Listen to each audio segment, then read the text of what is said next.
American Football Stories is brought to you by Coach Paint. Coach Paint is a great tool that allows us to add graphics to player highlight clips similar to the graphics you see on TV. Coach Paint offers the ability to clearly tellustrate video while increasing retention of information in a shorter amount of time. Up your game with Coach Paint today.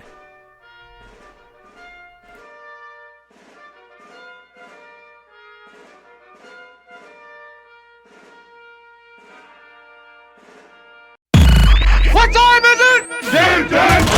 It's gonna be special. They gonna talk about this forever. Welcome to American Football Stories. Puts his head down, crashes and spins, and dives. Touchdown! Bringing together the many perspectives that make up college football in the NFL. Football is one of the greatest sports ever invented. From players and coaches. Believe, baby, believe, baby. Hey, we playing to win right here, fellas. To the front office and scouts. The public is finally beginning to catch up, but they don't even know half the truth. Us against the world, let's get it. Your hosts, Robert Parker and Nick Knudsen, bring you American Football Stories.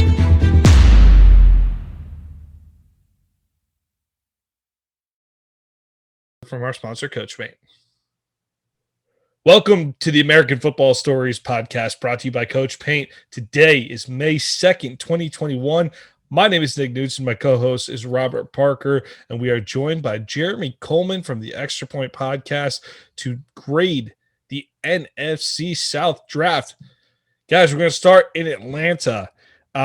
Round one, pick 4, to me, was a pivotal point. We all knew San Francisco was taking a quarterback, but we had absolutely no clue what the Falcons were going to do. Even though most people did mock Kyle Pitts to Atlanta, they could have gone Sewell, they could have gone quarterback. There's a big mystery around Atlanta, and Atlanta was going to dictate the direction of the draft. Turns out they went the predictable route. They took Kyle Pitts from Florida, home run pick, in my opinion. Best tight end in University of Florida history, 6'6", runs like a deer. And just not only do you get to finish out Matt Ryan on a high note with some great targets, but whoever comes in after Matt Ryan, which they're clearly not ready to address right now, will have a nice player in place with Kyle Pitts there in Atlanta. Richie Grant at safety. A lot of scouts love this guy out of UCF in round 2. One of your criticisms there, he went after Javon Holland there to Miami, so he ends up in Atlanta a few picks later at pick 40. Jalen Mayfield, the tackle out of Michigan in round 3, projected by some, I saw in the R-Lads mock in particular, as high as round 1. So good value there in round 3 out of Michigan. Darren Hall, the corner out of San Diego, round 4, another round 4 pick. It's the center, Drew Dahlman out of Stanford. Interior defensive lineman Taquan Graham out of Texas goes in round 5, joined by, Adikumbo Ogundeji out of Notre Dame, edge rusher, good player. Apologies on that name. Another round 5 pick. Cornerback Avery Williams out of Boise State, and they finished in the 6th round with Frank Darby out of Arizona State. I'll tell you what, similar, I think we said with the Eagles here, I love these last 3 picks. A lot of potential with Ogundeji out of Notre Dame. Avery Williams is, I think, going to be a quiet steal in the 5th round out of Boise State. And Frank Darby, speedster, he just needs to contribute on some level there to be a successful 6th round pick. I think all those guys can contribute right there. But you're addressing the offensive line, you address the defensive front, and the secondary. I think this really took care of a lot of needs. Kyle Pitts was the definition of taking the best player available. Definitely didn't need that, but kind of a once-in-a-generation talent at that position. Hard to pass that up. Can't blame Atlanta. I think I think this is a really solid draft for the new GM, and I'm going to give the Falcons an A- here, fellas. Yeah, I mean, I thought Atlanta did really well considering new regime, new head coach, new general manager.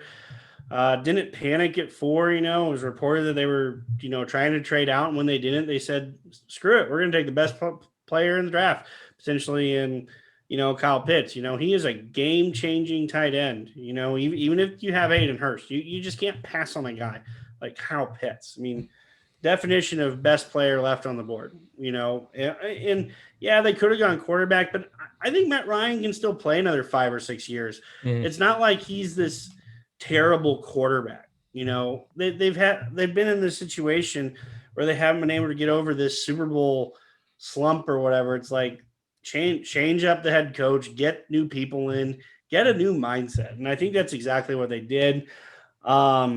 Trading down and still getting Richie Grant. I mean, that's a phenomenal pick. He's a really good safety. And what I love is he can come in and play the slot.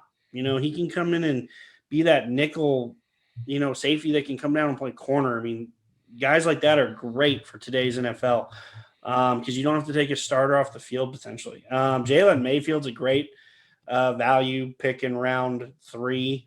I mean, prior to the season, everyone thought he was going to go round 1 and had left tackle potential. I don't know if he's a left tackle, but I mean, they could really use some insurance at right tackle because they have Jake Matthews at left. Darren Hall's a good corner. I liked him out of San Diego State.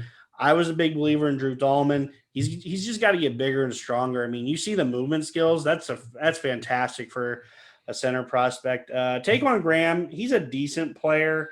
I feel like there were better players on the board at this point. I would have much rather taken like a guy with a lot higher upside, like to Darryl Slayton out of Florida State, who ended up going like in the 6th round or something. Adekembo Ogunduje, decent player. I struggle to see where he's going to fit. I don't think he's a defensive end. I think he moves into defensive tackle going forward. He's just this really long, big guy. I know they say he's 6'5", 260. I'd try to put 30 pounds on him and make him like a really dominant. Definitely a developmental player. Sure. Yeah, definitely a developmental player. Avery Williams is probably like the really good sneaky pick here. Like Nick said, he's a phenomenal special teams player. Like he's a punt returner, he's a kick returner, can help right away there. Honestly, he's a better special teams player than he is cornerback, actually, in my opinion. But he's a good corner. Is he like 5? He's like 5'9", right? He's not he's very big. Really small. Yeah, that's his one drawback, you know. But he's a really good special teams player, you know. And to be your like 5th or 6th cornerback, I mean, you're hard to press on finding everyone who can be 6 foot and taller in this league, you know, when it comes to corner. And then Frank Darby was a favorite of mine. I thought he's really been overlooked this whole process. He was a big playmaker for Arizona State, you know, solid speed, you know. I think he ran a 4.5, like a low 0.45. So he's not the fastest, but he can get behind players in the NFL. It's not like every cornerback runs a 4.3 in this league. Just very good, solid draft. The only thing I'll say is I really felt they could use a running back. I'm still not a believer in Todd Gurley. You know, just their running game hasn't been what it should be. I mean, that was a big reason why they got to the Super Bowl, was their running game was actually pretty good. They just haven't gone back to that yet. I would have really liked to seen a running back here. I think you could have seen that running back, you know, like a Trey Sermon instead of Jalen Mayfield, you know. But and then they didn't really do anything at linebacker. I'm surprised, just because they needed some linebacker depth there. Didn't really go there. But I'm going to give them a B+. I think this is a really good starting draft for, you know, a new head coach, Arthur Smith. Really solid first class. Fontenot, that's the GM. Fontenot, thank you. Out of New Orleans. He's French. Yeah, I'm right there with you guys. I give the Atlanta Falcons a B+.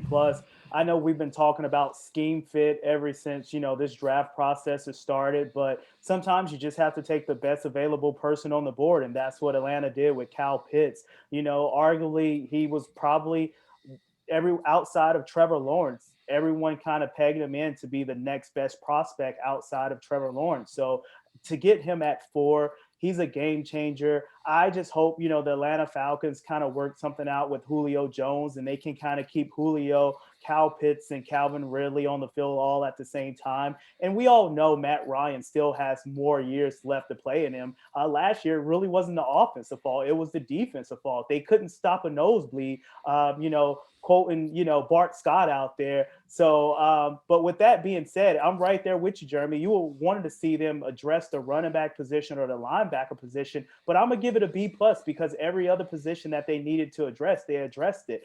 Richie Grant in the 2nd round. I actually had Richie Grant mock in the 1st round late in the first round. I really think this is the Keanu Neal replacement. I know Keanu Neal was a special player for the Atlanta Falcons early on in his career, but the injuries just kind of, took him apart. So I kind of think he's a Keanu Neal type of player, but with better coverage skills. So I know Keanu Neal was one of those guys who was known for, taking your helmet off and hitting you and getting the ball loose, but his coverage skills was a little bit, questionable at times. I think Richie Grant is more of a complete player. So I think he's that Keanu Neal replacement. And you get Jalen Mayfield, a guard that can kind of come in and play right away. And then, with the Stanford pick with Drew Dahlman, Alex Mack went over to San Francisco 49ers. Yep. So that's the replacement. Maybe not right away, but down the line, he can kind of replace him. And you guys already mentioned, Avery Williams in regards from the special teams standpoint. And then you round it out with Frank Darby. I know he was probably one of the most explosive players that Arizona State had. But at the same time, the quarterback play was kind of inconsistent, so we really couldn't see what he could do. But I know he's a hard worker. He's a grinder. And if you compare him with Julio Jones and Calvin Ridley, he's going to learn how to run the route tree. You compare him with Matt Ryan, he's going to learn how to run the route tree. He just has to focus on those concentration drops, not just taking in the deep ball, but, running the route tree and seeing the ball, tucking in and catching it. He has a lot of, focus drops for me. But other than that, I think he's a great player to kind of wind up with. And if he can probably give you, be a gunner on, special teams right away. But if he wants to work his way at the receiver position, he can definitely take notes from the Calvin Ridley and the Julio Jones, even the Kyle Pitts of the world. So I really like this draft for the Atlanta Falcons. But just like you mentioned, Jeremy, I would definitely want to see them to, crack at a running back out of this draft class. But I give it a B+. I think Darby wasn't helped by the 2020 crushed the Pac-10 players in general. I feel like, especially a guy like Darby, I feel like that Arizona State team was really a team to watch, but instead of them having a nice season leading up to a big game, the Pac-12 says, we're going to open you up at USC at noon. And they were winning the whole game. They ended up losing by 1 point, and then just nobody paid attention to Arizona State after that. I know they had a couple canceled games, but I feel like some of those players were really hurt by that lack of attention, and Darby might have been one of those. And I feel like they got total steal with him in the 6th round. Yeah, one last thing I'd like to point out about this Atlanta class is I think it's very similar to like what the New York Jets did. They had a ton of holes. They felt like they filled where they could. There were so many holes. It's not like you can complete every single. All the picks made sense. Yeah, all the picks made sense. Picks had some like legit logic behind them. Yeah, so it's hard to fault them when we all like the players they took, even if they couldn't take that linebacker or they couldn't take that running back. It's like they do have some players on their roster. You can't expect to draft every replacement. Well, I heard a quote from the Jaguars press conference with Urban Meyer where he was talking about that with tight end. They're like, we would have liked to get a receiving tight end, but we're not going to force it. So we're going to have we want urgency. We have a sense of urgency, but we also want to have, long-term perspective. We'll find that guy at some point. Maybe it wasn't there that draft. They weren't in position at a certain point, but let's move on to the Carolina Panthers. Really kind of a scrappy team in year one under Matt Rule. Everyone expected them to be pretty terrible, but scrappy team. Bringing in Sam Darnold. They take J.C. Horn in the 1st round out of South Carolina. Good cover corner right there. Took him ahead of Pat Surtain. I know that was different than a lot of boards, but I think Surtain and Horn have their strengths over each other, and depends on the scheme. And clearly Carolina felt like he was a better fit for their scheme. Terrace Marshall out of LSU, solid career down on the Bayou at 59 in the 2nd round. In the 3rd round, they take Brady Christensen out of BYU, the tackle, and Tommy Tremble, the tight end out of Notre Dame, who just his highlight tape after his draft was awesome. He's just trucking people on screens and everything. Loved watching that. Chuba Hubbard out of Oklahoma State, the running back, very solid career out in Stillwater there in the 4th round. Little insurance policy in case McCaffrey gets hurt this year. Interior defensive lineman Davian Nixon out of Iowa in the 5th, along with Keith Taylor out of Washington, the corner. Like that value as well. I know a lot of people. I was surprised he fell to the 5th because I feel like he was like that under the radar prospect a lot of people were promoting in the offseason, ends up falling to the 5th round. Deontay Brown, big boy out of Alabama. Maybe some questions on how well he's moving, but no questions on the size. They're definitely a physical player. Shy Smith, or I call him Not So Shy Smith, the man runs his mouth and doesn't necessarily catch every football but that comes his way. But he's definitely, you see why he gets drafted with this skill. He's definitely in the mix every time for South Carolina. Thomas Fletcher, the long snapper out of Alabama, which we know Jeremy's going to absolutely love that pick. Probably the best call of the draft. They called him, and he was talking about, he thought they were calling him about undrafted free agency, and they're like, no, dude, we drafted you. And he's like, what? Like, he's like, he didn't know he's being drafted. He told the owner, I'll walk my happy ass to Carolina if you want. He's like, you'd walk? He's like, on my hands and knees, man. It was an awesome phone call. You got to check that out if you haven't seen that on Twitter. And then Phil Hoskins, some more depth on that interior defensive line. We know Matt Rule is a defensive oriented coach, so definitely trying to help some depth there. Again, if you want to evaluate, are they taking a lot of shots on some solid contributors? Will there be contributors from this group? Yeah, I think you got a lot of contributors here. So I think it's a really solid, just fastball down the middle. But I'm not sure you got that really special franchise changer. I think these all, like J.C. Horn, I think will be a very solid starter in the NFL. I'm not sure I see a franchise changer in this group. And for this reason, I can't go above a B- with it. It's a B- for me. Man, I couldn't disagree more. Good. Let's hear it. Get him, Jeremy. Get him, Jeremy. Get him, Jeremy. Love this draft class outside of that long snapper. That's a great story, though. I'm going to have to go find that on Twitter. That'll be something that makes my day. Yeah. I love J.C. Horn. I thought he was the number one corner in this draft class all along. Only concern with him was there's a little bit of a small sample size as far as games go, because he opted out, after like 3 or 4 games this year. I was really looking forward to having So did South Carolina's entire football program. Yeah, I was about to say that as soon as they let the head coach go, a lot of them were just like, well, I'm done. I'm just going to sit the rest of the year out because why risk getting hurt? I'm just going to prepare for the draft if I'm doing it. But I think he NFL bloodlines, that's a big deal to me. That tells me he has what it takes athletically. And then he ran really well. He covers really well. Really good physical corner. I think he could be, a very good player. I know you, Nick, you said you didn't see any all-stars out of this group. I think he could be a big-time difference maker. Love the Terrace Marshall pick at the end of the 2nd round. That's phenomenal. I mean, to be able to pair him with Robbie Anderson and DJ Moore, and then they signed David Moore. It's like they've got a complete receiving core there to complement Christian McCaffrey, who gets a ton of catches all the time. It's like now you've got 3 like bigger receivers who can go up and get the ball, but then you can still do all the nickel and dime stuff you want to. I love this Brady Christensen pick. BYU is one of those programs, and this might raise some eyebrows from you guys, but is like Notre Dame in a sense that they do some next level things in college that translate really well to the pros. That's why you saw, I think there were 3 BYU offensive linemen drafted this year. Christensen is a extremely good pass protector. He's very good. Kept Zach Wilson upright most of the year. But very good player. That was part of the concerns with Wilson, is that the BYU O-line was so good this year. He didn't have a lot of pressure. Right. I mean, yeah. But I love Brady Christensen. My buddy Will Massasak is another big-time believer in him. Tommy Tremble, I like him. Again, he can line up, inline, and block. That is a big deal. Because the Panthers, you saw how much the Panthers ran the football last year. They want to run the football. This is another guy who brings that, and also a pass-catching presence as well.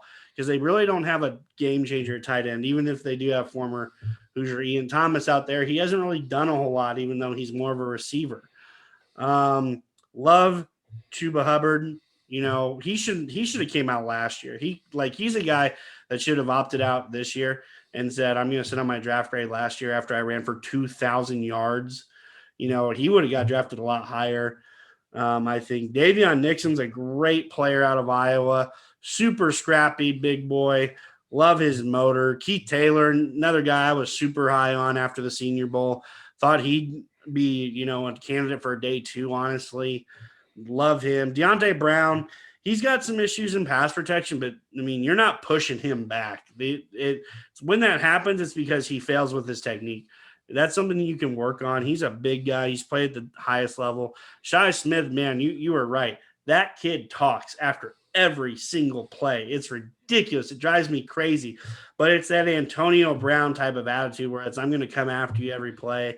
Love that. He's got good speed. He's got decent hands. Like you said, he misses a few. Oh, the one pick that drives me crazy is they went for a long snapper out of this entire group. It just brings it down a little bit. Why did you draft a long snapper? I don't care about the nice story on draft day. Go try to get someone. You will when you see it. Huh? You will when you see it. Oh, okay. All right. Well, we'll see. But Phil Hoskins is another guy. I mentioned Quentin Bohanna ended up getting drafted by, the Cowboys in another episode we did. Another just big guy who's tough to move. Just been an anchor on that Kentucky defense. If you guys have seen Kentucky play, they have been an extremely good defense the last 3 or 4 years. Big reason why is Phil Hoskins and Quentin Bohanna. Don't let anyone run up the middle. Stoops can recruit, man. It's not your daddy's Kentucky anymore. That's for sure.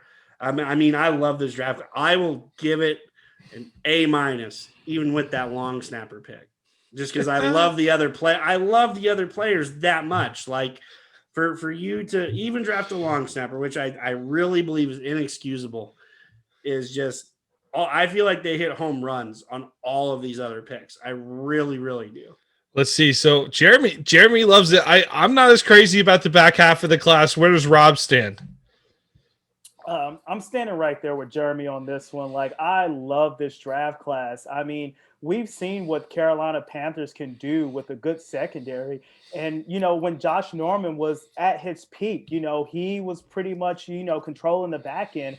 I think J.C. Horn is a better player than Josh Norman at this time in his career. He's a big physical corner that can actually run. You don't get to see a lot of physical corners that can man press and keep up and run downfield. I think he ran, sub 4.4, high 4.3s at his pro day. So that goes to show you he can run. And just like you said, Jeremy, anytime you have that NFL pedigree, that means something. Maybe not not only for the athletic standpoint of the game, but also for the mental preparation of the game. So, J.C. Horn and Patrick Surtain, 1A, 1B, just like you said, Nick, it's a lot of things that Patrick Surtain does. Like, not a lot, but it's some things that Patrick Surtain does that, J.C. Horn might not do so well. But vice versa, J.C. Horn can do some things that Patrick Surtain couldn't do. So I love this pick, and I think J.C. Horn can be, a lockdown corner moving forward. So that's their home run hit, in the first round. And then you add Terrence Marshall, just like you said, to that wide receiver room with, David Moore coming over. And then you got DJ Moore and Robbie Anderson pairing back up with Sam Darnold. So not only did the Carolina Panthers hit on all the picks, but they actually gave weapons for Sam Darnold, a quarterback that, they traded for and gave up pieces for. So I really like that. And then you come with Brady Christensen, who's actually going to compete with Greg Little on that offensive line. So I really love that pick. That was a great value pick. And then you have Tommy Tremble. That's something that Sam Darnold never really had in New York, a tight end that can kind of relieve the pressure off of him. We know what Christian McCaffrey can do, running between the tackles, running outside the tackles, and catching the ball out in the backfield. But if you add a tight end like Tommy Tremble, who can kind of stretch that defense, now you're getting man-to-man coverage on the outside with those guys. And then you just add Chuba Hubbard, which is just like Jeremy said, I think he actually hurt his draft stock by coming back. I think he would have went higher if he would have left, last year. But, he comes back and he opts out. So I think he hurts his draft stock. But once again, we know the player that he is. You just don't run for 2,000 yards. He was very competitive. He's a speed guy. He can bounce it bounce it to the outside and take it to the house. I really love this pick. And then Keith Taylor, just like you said, Jeremy, he was one of those guys who actually had a great Senior Bowl week. You thought he would go a little bit higher, but at this pick, it's a great value pick moving forward for the Carolina Panthers in that secondary. And then you get Shi Smith. So now not only do you have Terrence Marshall, DJ Moore, Robbie Anderson, and, you can add Shi Smith, who kind of could be that slot guy, work in the middle or whatever, and, actually put him in the backfield on the end arounds, the jet sweeps and everything like that. So other than the long snapper, just like you mentioned, it probably would have been an A+ for me, but I'm going to give it an A just for that long snapper pick. All right. So just to be clear, the grade went down because of the long snapper, Rob. It went down. Okay, just to be Yes. clear. All right, just be clear. All right, let's go down to New Orleans, guys. Only a few picks here are really, I say only a few. They had 6. Like I'm used to, we're looking at all these teams with like 10 picks here. The Saints had like 6. First round, they get Peyton Turner, edge rusher out of Houston. A little bit of a reach for me there, but 6'6", and he can run. And that's what they like about the guy. So not like Jeremy said this on a previous podcast, not a lot of human beings built like that. So if you got a roster that you feel like is pretty solid and you want to take a swing at a guy, but the problem is Saints fans, they saw them do this with Marcus Davenport a few years ago. So they're probably a little frustration over that. Like kind of seeing a similar trend go on there. Pete Werner out of Ohio State, linebacker. I can tell you that guy is around the football almost every time. Every play. He's unbelievable. He'll be a great fit down in New Orleans. You guys will love Pete Werner. He could cover too. There's times where Ohio State would stick him out on the end almost. It almost looks like he played like a borderline corner. Like the guy can do a lot. Paulson Adebo out of Stanford, physical guy, like definitely a guy that a lot of people like coming into this draft. I don't mind the pick in round 3 there. Ian Book. I'm not an Ian Book guy, fellas. I've seen the guy play enough. He continued to outperform what I expected of him. So it's just, I just don't see it with him on the pro level. And they got Jameis, they got Taysom Hill, the Ian Book draft pick in round 4. This adds more intrigue to the quarterback situation in New Orleans going forward. But definitely a statement if you're picking him in round 4 that you're not totally sold on the whole Jameis Taysom experiment right now. Landon Young in round 6. I think that is perhaps outside of Warner, that's maybe their best pick of this draft here. Love him. Very physical player out of Kentucky. And Kawan Baker out of South Alabama to round things out. Smaller class combined with a couple iffy picks for me. I'm gonna give this one a C+ because I really like the Young pick. I really like the Warner pick. And that's really helping it for me. I think Turner's a good player. I think you got him. I didn't think you got good value though at that level. Yeah, I'm gonna give this a C, a straight C. I like Peyton Turner. Thought it was a little bit of a reach in round 1. I mean, I think most people have thought, that was a kind of a home run, swing for the fences type guy. I do like him as a player though. Started out at Houston, believe it or not, as a defensive tackle, or like a true defensive tackle, then a nose tackle. And they finally said, no, you're going to go defensive end, and that's where he shined. So he's a little bit raw. I think he's still learning the position a little bit. But like you said, they've done this before with guys like Marcus Davenport. They have been a team that has swung for the fences when it comes to pass rushers. I like Peyton Turner. I really don't understand the Pete Werner pick at all. In all honesty, I know I don't think he's good in coverage. I really don't. He is this. I hate to say it, but he's this slow, unathletic white linebacker, and I just don't see a second round grade from him. Are you getting him mixed up with Tuff Borland? No, but they're both similar players. They're both similar players. They are guys who are going to get their drum coverage every time at the NFL level in coverage. I think he's a good run player, but I mean, to take a guy like this in the second round, who I think can only play 2 downs, I think that was a major miss. I like Paulson Adebo. I've liked him for several years out of Stanford. Kept wondering when he was going to come out. Finally ended up coming out.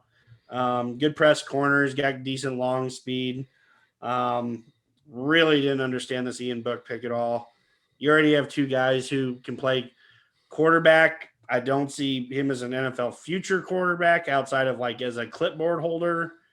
Just a fourth round, really.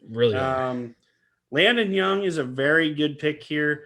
Very high on him. I remember trying to get Indiana to recruit him out of high school, actually. Thought he'd be a very good player. I thought he'd go a little higher, actually, because I think he can still play left tackle in the NFL. So I think this is a really solid value pick here this late. And honestly, I don't know one thing about Kawan Baker. I don't even think I've even heard of his name until I saw that he got drafted. I have nothing to offer on Kawan Baker. So really, this is a C minus because I do like Peyton Turner. I do like Adebo. I do like Landon Young. But the rest of these guys, I just think are very, very marginal NFL players. Rob, give us some energy with the New Orleans Saints. I can't give you that much energy with the New Orleans Saints because, you know, in my personal opinion, I'm going to give this a D. I don't want to give the Saints a F. They had a very, very bad draft, in my personal opinion. However, one thing that, you know, me and Jeremy differs is that I do think Pete Warner is not a slow white linebacker. I think he can cover. I know he got exposed in that, you know, championship game against Alabama, you know, with Devontae Smith. You know, and he was down at the Senior Bowl, and a lot of that was tough. That was tough for Orland, though. Yeah. Pete Warner got exposed a little bit too as well. Yeah. But on that one route you're referring to, that was tough for Orland. Yeah. But I mean, if you're going up against Devontae Smith, everyone's getting exposed, especially on the collegiate level. But I think Pete Warner, from a coverage standpoint, unlike Jeremy, I do think he's a 3-down linebacker. He actually, you know, covered Pat Freiermuth, the Penn State tight end, fairly good when they had a matchup. So, but as a second round pick, way too high. That was a reach. The only really prospect that the Saints drafted that I like is Paulson Adebo, which, you know, he can play that man press cover, but I think he's better in the zone scheme from a zone coverage standpoint. And you don't know what Marshawn Lattimore is going to hold moving forward. He had a little, you know, off the field incident earlier in the year. So you don't know what his status is going to be coming into the year. You lost Janoris Jenkins to the Tennessee Titans. Me personally, I wish, you know, the New Orleans Saints would have kind of went with receiver. This was a receivers class that had, you know, a couple, you know, picks that they could get.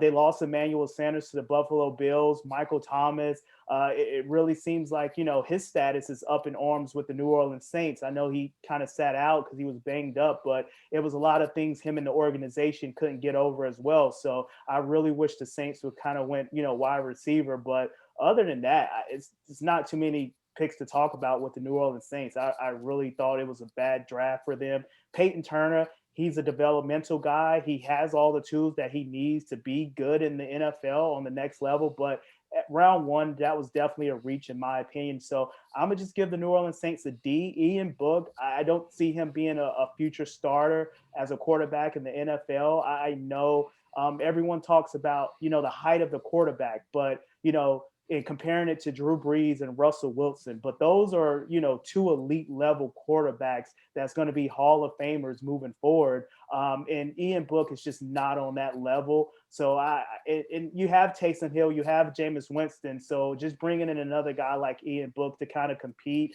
or be a clipboard holder, just like Jeremy mentioned, that was just a waste of pick. They could have went receiver. They could have went, you know, a pass rusher. They could have went linebacker. They had a lot of holes to fill and they didn't address it. So especially when you only have 6 picks, you're taking another quarterback that you don't really need. So D. So this is definitely a D draft for me in regards to the Saints. All right. Kawan Baker, fellas, 51 receptions, 659 yards, and 8 touchdowns this past year at South Alabama. He is 6'1", 215 pounds. So if anyone has had luck finding receivers deep in the draft, it is the Saints at times, but that might be because Drew Brees played football there. So that could be a big potential. Let's go on to the Super Bowl champions, the Tampa Bay Buccaneers. You open up the draft at the end of round 1, taking Joe Tryon, edge rusher out of Washington, physical freak. I love this pick because JPP is winding down. He said he's on a 1-year deal. He said it's probably his last year. So Tryon comes in, gets to learn, not a lot of pressure to develop right away, and gets to refine himself for a year before really being expected to be that guy. So I like the pick there. Another guy that gets a couple years to sit and develop is Kyle Trask, sitting behind Tom Brady. Apparently, they had Brady's blessing. That's the local news around here. Brady knew about it. Brady was okay with it, understood it. And I mean, in all honesty, they have plenty of weapons. So I'm glad that they handle it. Sounds like everybody handled it well and everybody's happy right now. But winning Super Bowls will do that for you. Robert Hainsey, he played tackle at Notre Dame. And yeah, I love this pick. They're going to kick him inside probably here. But guy's got some versatility. And I just was just a phenomenal pick in round 3. Love the Jalen Darden pick too out of North Texas. Didn't really need it there, but just adding more depth to that room. I think you're going to eventually lose one of these receivers on a contract somewhere. So just starting to really kind of develop some young guys, keep the room fresh a little bit. In the 5th round, you had KJ Britt out of Auburn, solid pickup. Chris Wilcox, corner out of BYU in the 7th, and Grant Stewart. I'll let Rob talk about Grant Stewart out of Houston. But this draft, guys, they don't need a lot, but they did a lot. They kind of start building, laying some pieces for the future. I give this a solid A right down the middle. What do you think, Rob? Yeah, I'm gonna give it an A-. Once again, you're spot on, Nick. They didn't really need to fill a lot of holes because their team is kind of whole. The former Super Bowl champs, they just won. So, and they re-signed a lot of the pieces that they needed. But Joe Tryon, he's definitely going to be that piece moving forward to kind of replace, JPP. Just like you guys said, JPP is getting older out there, and he's versatile enough to be that 5 technique, or you can stand him up. So I really like Joe Tryon with this pick, at the end of the 1st round. And then you hit the nail on the head with Kyle Trask.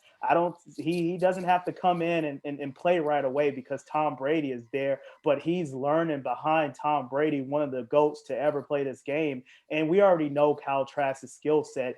We had a lot of people talk about Mac Jones. Me personally, I think Kyle Trask is the better prospect than Mac Jones. And then you have to you get Kyle Trask and you sit him behind Tom Brady. Oh man, moving forward, he can have a Nick Foles run, at the quarterback position, just with his skill set. And then you pick up Robert Hainsey, another offensive tackle. That was something that, Tampa Bay struggled with early on last year, was at the offensive tackle position. So you bring in him. And then just like you mentioned, Nick, Jalen Darden, you're going to lose one of these receivers moving forward, whether it's, Mike Evans, Chris Godwin. I know they signed Antonio Brown to a 1-year deal. And then, they got Tyler Johnson in last year's draft out of Minnesota. So they have some weapons to that Tampa Bay can work with moving forward. And then you get KJ Britt. The only concern about KJ Britt is his pass coverage. But if you want to run stuff or you want someone with a high football IQ at the linebacker position, that's KJ Britt. But he struggles in pass coverage. If, the scheme and the fit can help him out, I think he will be good to go. And then you got Chris Wilcox, and then you end up with Grant Stewart. I think he was Mr. Irrelevant because he was the last pick of the draft. But I tell you what, he's a firecracker in a bottle. He's definitely undersized, but one thing he's going to do, he's going to bring that physicality and toughness, and I think he's going to make an immediate impact right away on special teams. And I tell you what, he doesn't have to come in and play it right away, but he will learn from Shaq Barrett, Levante David, and all those guys at the linebacker position, and maybe he can be a rotational piece on 3rd down because he can cover, or maybe he can be a blitzer, one of those blitzer guys. So, but he definitely would have an impact right away on special teams. I love Grant Stewart pick. And Tampa Bay Buccaneers, they get an A draft for me, just like you mentioned, Nick. They didn't do a lot, but they kind of did a lot moving forward in the future. Pieces being laid for the future. What do you think, Jeremy?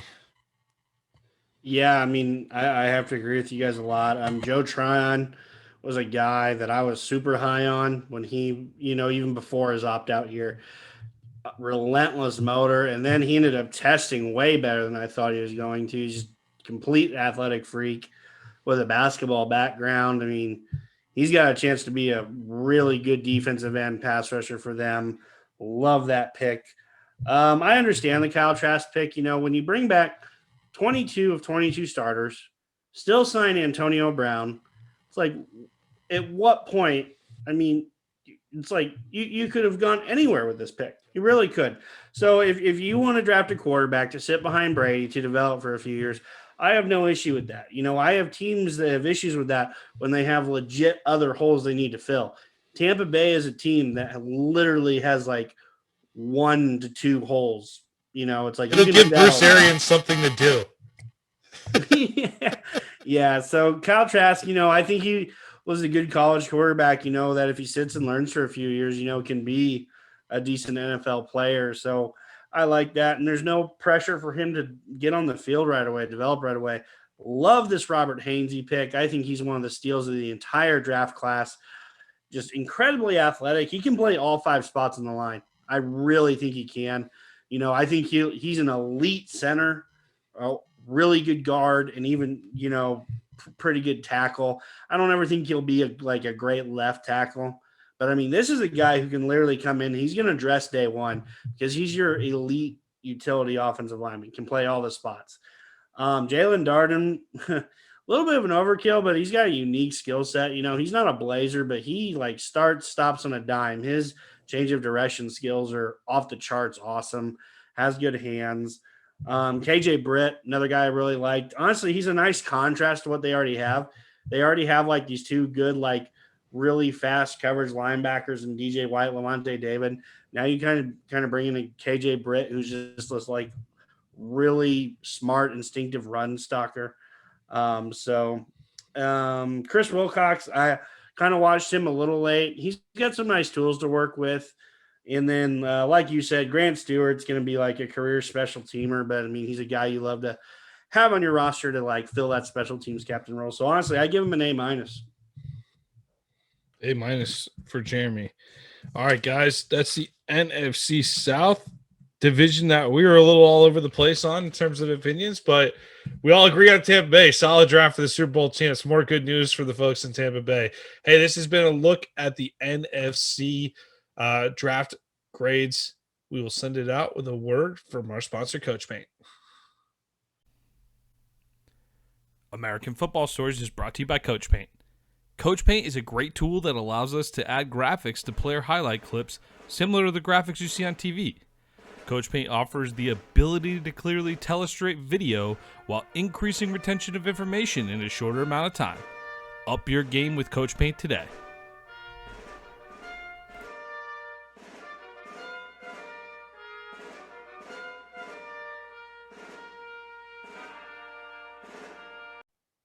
Thank you for listening to American Football Stories podcast.